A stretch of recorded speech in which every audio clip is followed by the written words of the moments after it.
ভেঙে গেল নেতানিয়াহুর যুদ্ধকালীন মন্ত্রিসভা।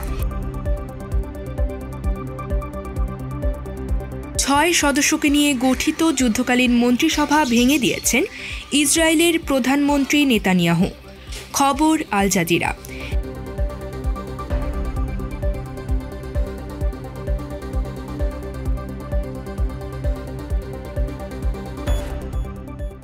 গেল রোববার সন্ধ্যায় ইসরায়েলি এই নেতা রাজনৈতিক নিরাপত্তা মন্ত্রিসভার সঙ্গে বৈঠক করে সোমবার 17 জুন তিনি এই ঘোষণা দেন।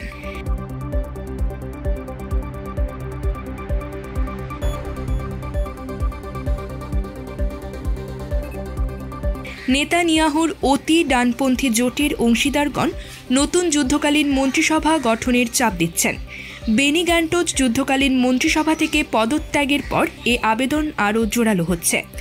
ইসরায়েলি প্রধানমন্ত্রী নেতানিয়াহু এখন গাজা যুদ্ধ নিয়ে মন্ত্রীদের একটি ছোট দলের সঙ্গে আলোচনা চালিয়ে যাবেন, যাদের মধ্যে রয়েছে প্রতিরক্ষামন্ত্রী ইয়োভ গ্যালান্ট এবং কৌশলগত পররাষ্ট্রমন্ত্রী রন ডারমার।